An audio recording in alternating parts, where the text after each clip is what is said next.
The Packers spoiled Mike McCarthy's Green Bay homecoming with an overtime win over the Cowboys, 31-28. Did head coach Mike McCarthy make the right decision to go for it all on fourth down in overtime? And fellas, I want to do the honest, right? Because clear, Mike McCarthy had a chance to bury his former team. Think about the Packers and their record. They would have lost 7 games on the year.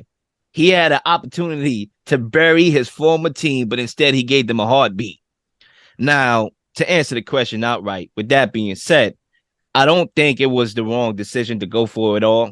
You know, I understand where Mike McCarthy was coming from. And fellas, this is going to get a little personal for me. We're going to take a trip down memory lane. Back in the day, your boy used to play baseball, right? And I'll never forget when a team that I was on, they dissed me. They kind of dissed me. I was the weakest link on the team according to them, right? I just didn't have it that year. All right. And then you don't do trades, right? But I actually got taken off the team, had to go to another team. And that same team that let me go, we played them. And we was trailing, right? My team we was down 8-1. They came back. We came back and we had an opportunity to win the game. Bases is loaded. Score was 8-7. Bases was loaded. And guess who was at bat? 2 strikes. Your boy Real Lil. Okay. The pressure was on. Pressure was really on. Strike 1. Okay, maybe I get it on this one. Strike 2. Maybe I get it on this one. Unfortunately, it was strike 3. You're out. When I tell you I felt like a bastard that night, I felt like a bastard. I could even look myself in the mirror. Matter of fact, that one event that happened so long ago, I was in elementary school, bro, or middle school, bro. That came back. That I could not get over that. Right. And I understand Mike McCarthy's feeling. Having a chance when people disrespected him, flat out threw him under the bus, whether or not we agree with it or not. Right. Maybe it was warranted. But still, the stigma of Aaron Rodgers carried you to a Super Bowl. Okay. You was just sitting there in the driver's seat, thinking in the scene with the gangster lean. You ain't do nothing. Maybe it's Maybelline. Okay. But they threw him under the bus. I understand why he wanted to go for that. I understand why he wanted to win that. And the reason why I bring all that up is because in that moment, he did what he felt was necessary to win the game because he wanted to win the game. It was personal for him. So if he didn't feel that was a play to win the game, he wouldn't have done it. This is a guy that knows the stadium. He knew to win. He knew everything that was happening in the game. He knows that field. He knows what he can trust and who he cannot trust. All right. So listen. I don't think it was a wrong call. Execution? Yeah, it was terrible execution. Now, I would say this before I let it go. I think when we get into these analytical wars, because we have them all the time. Anytime somebody go for it, analytics, I hate it. I don't like it. I love it. When we have these analytical wars, I think what's misunderstood and not recognized is the feel these coaches have in the game. A lot of people think because you go for it and you don't connect. Oh, you wasn't feeling the game. You wasn't reading the game, right? You just want to go for it and play analytics. I think Mike McCarthy was actually reading the game because if he was reading the game like how I was reading the game, he would realize that the Green Bay Packers offense got going in the second half with touchdown plays of 76 and 89 yards. Christian Watson all of a sudden woke up. You can't even stop him. He looked like the cheetah out there, okay? And then when you talk about the running game, okay, the Packers, they didn't even pass the ball like that. They was running the game. They ran the ball 62% of their plays, the highest rate of Aaron Rodgers' career in a game. Rodgers only threw the ball just 20 times in that entire game with 52% of his dropbacks coming off of play action. We all know the Cowboys have a suspect run defense. The Packers realized that and exposed that and exploited that in this game. It allowed them to run their way back into this game and win the game. And Mike McCarthy said, you know what? We can't stop them. So we might as well try to not give them the ball back and have Aaron Rodgers sitting on that bench waiting for the rock and never getting it. But unfortunately, you have Dak Prescott on your team and he's just not ready to make the play. Lil Shadams. Yeah. Oh, man. Listen, you know me with analytics. I think analytics is overused in today's NFL, and it frustrates me from time to time. But Mike McCarthy made the right decision. I'm not banking on a 53-yard field goal, right? I think that's what it would have been, like a 53-yard or a 51-yard or something in that area. Yeah, you got to go for the kill. Like you said, cousin, the feel of the game. Aaron Rodgers got going. The offense got going. You know what I mean? They put up some points. Do you really want to bring up the set Aaron Rodgers up for a great moment against you, because that's what you're basically doing. If you know what I mean, if you just kick the field goal, I'm gonna kick a field goal and then give Aaron Rodgers a layup. I'm gonna throw him an alley-oop. Can you put on a spectacular drive and knock me out? No, I'm gonna knock you out. So he made the right call. I was with him. Yeah, like you said, execution was pretty bad execution. Dak Prescott is definitely playing below par, but I respect Mike McCarthy as a head coach. I always did. I don't think nobody could just ride a team or individual to a Super Bowl championship. It's just way too hard with way too many variables to win in a Super Bowl. Okay, it's just too hard. It is not that easy. It's not that simple. If you're a head coach, okay, no matter how good your talent is, you did something right. You pressed something. You made some decision that put y'all over the hump to win the Super Bowl. So I give him his credit. And going back to Lambeau Field, he put on the trench coat like he was Vince Lombardi, took a walk around the field like he's that dude. His team was definitely much better, in a much better position, been playing better as of late. He thought he had Aaron Rodgers by the string. I'm gonna toss him around and get redemption. And like you said, he feels like doo-doo. I don't want to go harsh, but he feels like it right now, to the simple fact that you was that close of knocking Aaron Rodgers out. He felt like me. He felt like how I felt, bro. It's still plaguing me to this day. He ain't gonna never get over that. You were talking about a person that was with this franchise for years. Aaron Rodgers, whatever battle they had internally for years.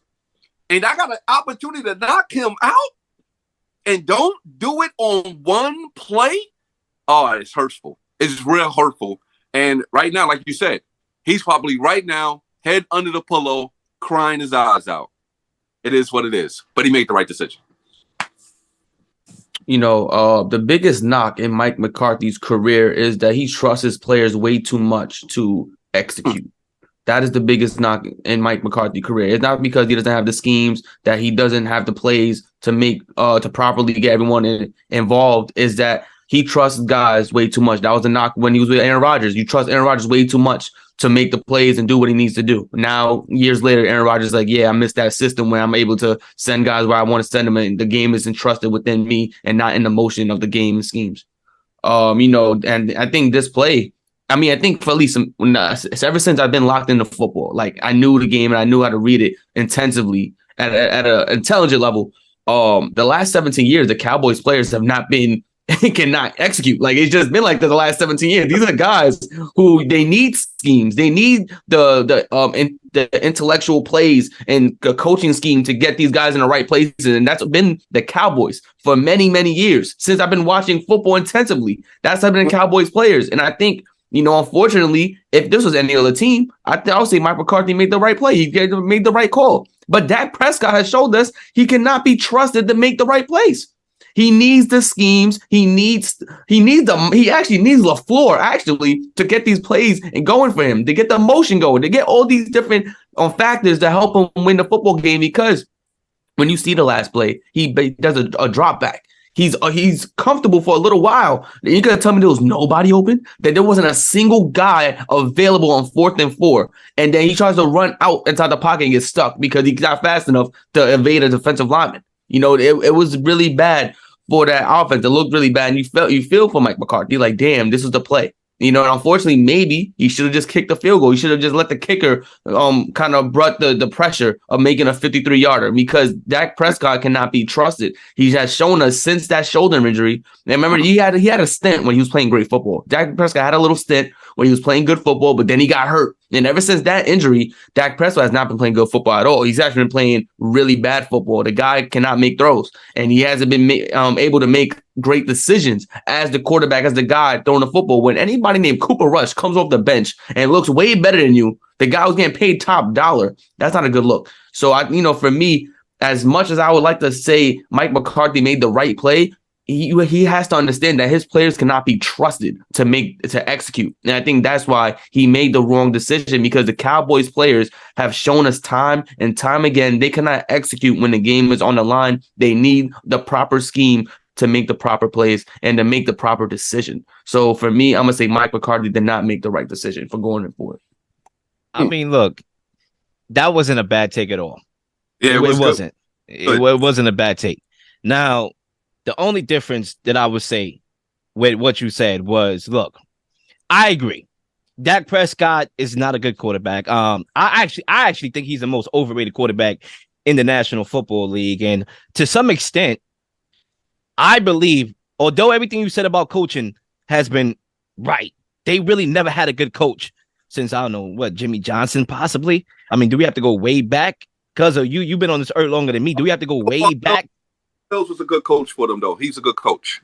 You could, all right, so I'll give you Bill Parcells. But since then, they haven't really had good coaching, but they have had talent over the last, couple years. They have always, for the most part, had talent. They're America's team.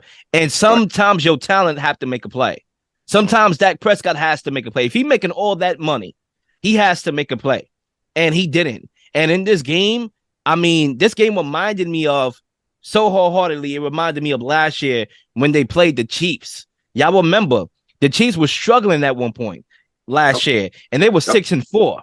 And most people thought that the Cowboys should have won that game on the road, capitalized off a team that's limping right now. And Claire, what Dak Prescott does, he goes in there, 2 interceptions, 0 touchdowns in that game. They lost that game 19-9. This game reminded me of that because the Packers was limping. The Packers was on life support. Okay, and you gave them a heartbeat, literally. Okay, and they might just pull through, they might not. Who knows? But you gave them a heartbeat, and that's Dak Prescott, right? And that's why to answer this question, pretty much, did he make the right decision to go for it? Yes, he did. But Dak Prescott is the reason why they lost that game because he threw 2 boneheaded interceptions. First 2 drives was 3 and outs, and that first interception he threw, they was up 7-0. They could have put their mark in that game, and they allowed the Packers back in the game because the 2 interceptions led to 2 touchdowns. And Dak Prescott is the culprit for why they lost this game, not Mike McCarthy. Yo, I got Zay. I ain't gonna lie, your take was really, really interesting. I ain't gonna front of you. That was a great take. And Mike McCarthy trusting his players way too much is a factor. I believe Dak Prescott is not as athletic as he once was. Like in today's NFL, most of these coaches, what they do when they got a top-notch quarterback, they put the ball in the quarterback hands where he might can run or throw or read or do something, right? Put the ball in your best player hands. But I don't even know if Dak Prescott is the best player on Dallas anymore. I don't think he's the best player. And Mike McCarthy might believe that he is. I don't know if he's as athletic. Like you said, with the shoulder injury, with the thumb injury, all the injuries, maybe he lost something. He lost some physical because he don't look the same. I remember Dak Prescott running for first downs. I remember that. He was athletic when he first came on the scene. Is he athletic now? Is the ankle injury bothering him? I don't know. But I like that take that Mike McCarthy trusts his players way too much. But to be for real, I'm still sticking with Cuzzo. He made the right decision because you got to knock out Aaron Rodgers. And I would say this too, because Zay, I was almost on your side because I looked at it from 2 different perspectives. Do you want Dak with the ball in his hands? Is he somebody that you want? Like, I could understand Josh Allen, Mahomes, those type of quarterbacks, maybe Herbert, where I could understand that. But Dak? But at the same time, it's either Dak or that defense that was giving up the yak. So, yeah, I'll leave it at that.